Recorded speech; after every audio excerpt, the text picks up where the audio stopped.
4-star admiral in the U.S. Navy, commander of all special operation forces worldwide. You oversaw the capture of Saddam Hussein, the rescue of Captain Phillips, and the killing of Osama bin Laden.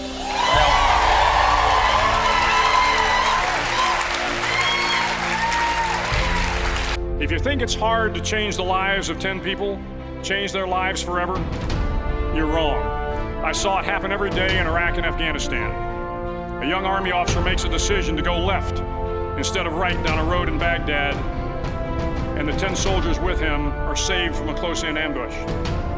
In Kandahar province, Afghanistan, a non-commissioned officer from the female engagement team senses that something isn't right and directs the infantry platoon away from a 500-pound IED, saving the lives of a dozen soldiers. But if you think about it, not only were those soldiers saved by the decisions of one person, but their children were saved, and their children's children. Generations were saved by one decision, one person. But changing the world can happen anywhere, and anyone can do it.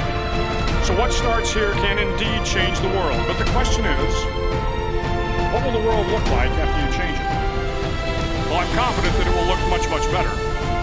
But if you'll humor this old sailor for just a moment, I have a few suggestions that may help you on your way to a better world. And while these lessons were learned during my time in the military, I can assure you that it matters not whether you ever served a day in uniform. It matters not your gender, your ethnic or religious background, your orientation, or your social status. Our struggles in this world are similar, and the lessons to overcome those struggles and to move forward, changing ourselves and changing the world around us, will apply equally to all. I've been a Navy SEAL for 36 years, but it all began when I left UT for basic SEAL training in Coronado, California.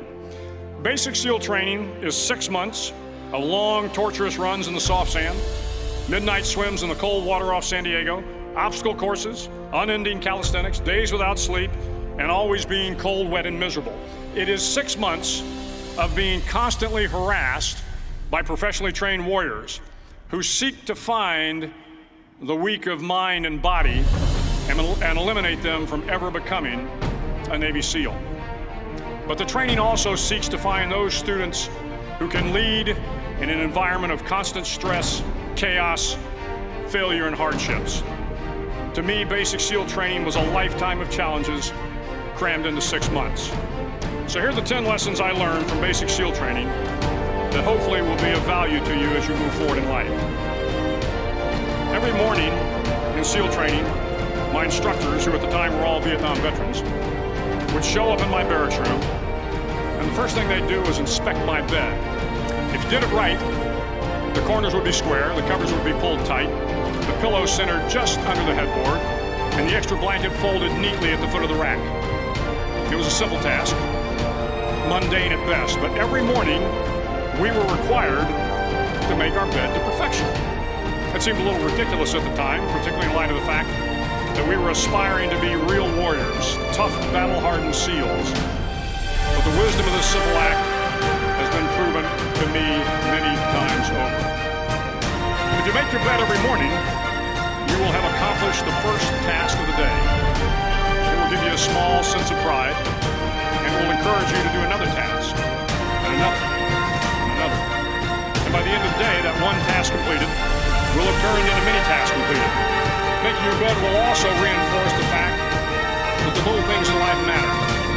If you can't do the little things right, you'll never be able to do the big things right. And if by chance you have a miserable day, you will come home to a bed that is made. That you made. And a made bed gives you encouragement that tomorrow will be better. So if you want to change the world, start off by making your bed. During SEAL training, the students are all broken down into boat crews. Each crew is 7 students, 3 on each side of a small rubber boat, and 1 coxswain to help guide the dinghy. Every day your boat crew forms up on the beach and is instructed to get through the surf zone and paddle several miles down the coast. In the winter, the surf off San Diego can get to be 8 to 10 feet high, and it is exceedingly difficult to paddle through the plunging surf unless everyone digs in. Every paddle must be synchronized to the stroke count of the coxswain. Everyone must exert equal effort, or the boat will turn against the wave and be unceremoniously dumped back on the beach. For the boat to make it to its destination, everyone must paddle. You can't change the world alone. You will need some help. And to truly get from your starting point to your destination takes friends, colleagues, the goodwill of strangers, and a strong coxswain to guide you. If you want to change the world, find someone to help you paddle. Over a few weeks of difficult training, my SEAL class, which started with 150 men, was down to just 42. There were now 6 boat crews of 7 men each. I was in the boat with the tall guys, but the best boat crew we had was made up of the little guys, the Munchkin crew, we call them. No one was over 5'5". The Munchkin boat crew had 1 American Indian, 1 African American, 1 Polish American, 1 Greek American, 1 Italian American, and 2 tough kids from the Midwest. They out-paddled, outran, and outswam all the other boat crews. The big men in the other boat crews would always make good-natured fun of the tiny little flippers the Munchkins put on their tiny little feet prior to every swim. But somehow these little guys, from every corner of the nation and the world, always had the last laugh, swimming faster than everyone and reaching the shore long before the rest of us. SEAL training was a great equalizer. Nothing mattered but your will to succeed, not your color, not your ethnic background, not your education, not your social status. If you want to change the world, measure a person by the size of their heart, not by the size of their flippers. Several times a week, the instructors would line up the class and do a uniform inspection. It was exceptionally thorough.